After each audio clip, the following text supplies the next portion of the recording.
Maganda at mapagpalang araw! DJ Sean here! Huwag kalimutang mag-like, comment at mag-subscribe para sa araw-araw na Tagalog facts at mysteries na dagdag kaalaman. Tandaan, knowledge is power. Nito lang, May 31, 2024, isang 22 years old na lalaki ang naitalang namatay dahil sa e-cigarette o vaping use-associated lung injury o EVALI. Kinumpirma ng Department of Health o DOH na ito ang unang kaso ng pagkamatay kaugnay sa e-cigarette o vape sa ating bansa. Ayon sa DOH Secretary na si Albert Domingo, ang lalaking nasawi ay inatake sa puso at dinala sa emergency room ng taong 2023. May matinding pinsala sa baga ang lalaki at ang rason ay dahil sa araw-araw niyang paggamit ng vape sa loob ng 2 taon. Dinala sa ospital ang lalaki at wala itong pre-existing condition o sakit.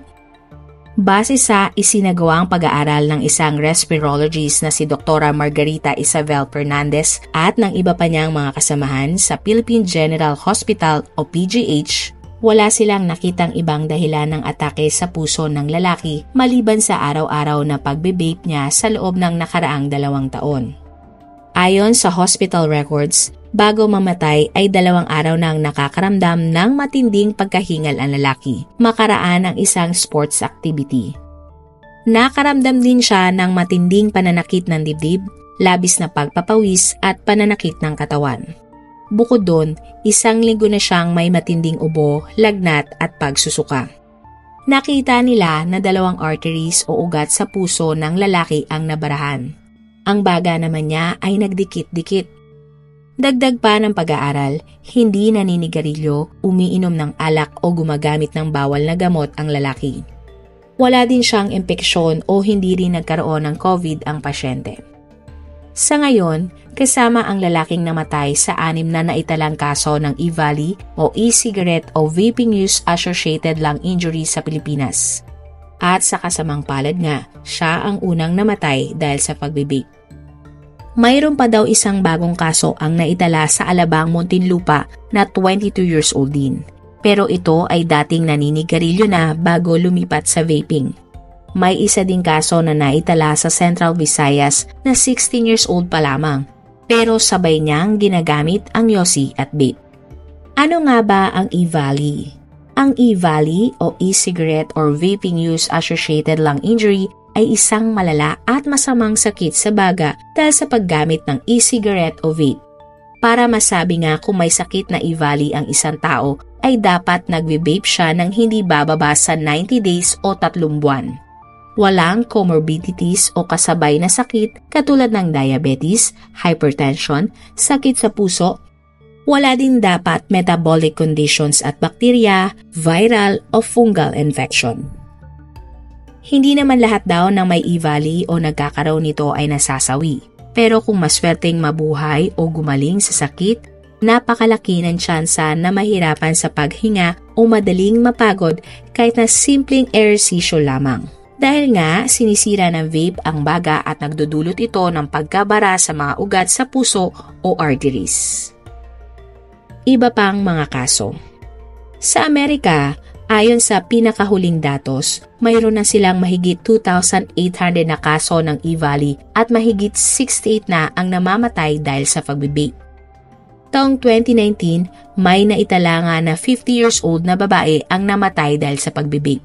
Bagamat may problema sa kalusugan ng ito ay bata pa, hindi pa naman daw ito naging dahilan ng kanyang pagkamatay. Ilang buwan pa lang nagve-vape ang 50 years old na babae ay nagpakita na ito ng mga sintomas at kalaunan ay lumala nga. Samantala, taong 2020 sa Texas, Amerika, isang 15 years old naman ang namatay dahil sa paggamit ng vape. At ito nga ang pinakabatang nasawi sa Amerika dahil sa paggamit ng e-cigarette. Ayon sa reports, ilang buwan na daw may nararamdaman sakit o sintomas ang 15 years old na teenager. At hindi nagtagal ay tuluyan na ngang napinsala ang kanyang baga dahil sa pag-i-cigarette na naging sanhi ng kanyang pagkamatay. Bakit nga ba masama ang cigarette o vape? Hindi naman lingid sa lahat na ang cigarette o vape ay tulad din ng tradisyonal na sigarilyo o yosi. Ang pangunahing sangkap ng yosi at vape ay iisa lamang. Ito ay ang nicotine na hindi na bago sa atin kung bakit ito masama sa ating kalusugan at ang sakit na pwedeng makuha natin dito. Mas masama pa din daw ang sigarilyo kumpara sa vape dahil may nangyayaring paglihab sa loob at labas ng katawan. Pero marami pa din daw pag-aaral ang dapat gawin sa vape. Ang sigarilyo kasi, daang taon nang ginagamit ng tao, kaya alam na at sigurado na ang mga doktor kung ano ang magiging epekto nito sa katawan ng isang tao katagalan. Samantala, ang vape ay bagong produkto pa din. Marami pang kailangang pag-aaral na dapat gawin dito para masigurado at malaman lahat-lahat ang mga pwedeng sintomas at sakit na maidudulot nito sa katawan ng tao. Ayon sa kasalukuyang pag-aaral, bagamat mas konti ang nicotine content ng vape kaysa sa yosi, mas madaling gamitin ito at mas mura nga daw. Kung sa yosi ay ilang hit-hit at buga lang ay ubos na ang isang stick, ang vape naman ay parang halos ang limited ang pagpapop ng gumagamit dahil ito nga ay isang device at de baterya ito. Parang maliit na cellphone lang ito at madaling i-charge at loadan. Kaya naman ang nangyayari daw sa mga ilang nagvi-vape ay parang nakakaubo sila ng katumbas ng 2 o higit pang kahan ng sigarilyo araw-araw. Dagdag pa ng mga eksperto, masyadong maraming chemical ang hinahalo sa vape at dahil nga sa iba't ibang flavor nito. Sa isang pag-aaral, aabot sa 2,000 chemicals ang ingredients ng vape. Bawat chemical o artificial flavoring ay may katumbas na epekto sa katawan ng tao na madalas ay masama lalo na kung sobra. Ang mga sumusunod ay ang masamang epekto ng pagbe-vape. Pero tandaan na patuloy pa din ang pananaliksik sa epekto ng vaping sa tao kaya pwede pa itong maiba sa hinaharap. Pwede kang magkaroon ng asthma, pagsusugat o pagkasira ng baga tulad ng popcorn lung, organ damage at high blood, pananakit ng dibdib, grabing pag-ubo at pwedeng lumala pa, pagka-addict sa pag-yosi, second-hand smoke, pagsabog ng device at pwede kang magkaroon ng cancer. Mataas na bilang ng mga kabataang nagve-vape. Batay sa Global Youth Tobacco Survey, 14% o isa sa bawat 7 estudyante na 13 to 15 years old ang gumagamit ng e-cigarette o vape araw-araw. Mapapansin na ang edad na ito ay hindi pinapayagang mag-vape ayon sa ating batas. Isa sa mga dahilan kaya maraming kabataan o minor de edad ang nagve-vape ay mas madali itong mabili at hindi pa gaano kahigpit ang kasalukuyang mga batas sa atin. Mas mura ang vape, madaling bitbitin at itago, kaya naman napakadali din para sa mga minors ang magamit ito. Dagdag pa ng mga eksperto, kulang din sa pangil ang mga kasalukuyang batas kontra vape. Madali ito mabili dahil mura at madali ding itong ibenta sa mga tindahan, online shops at social media.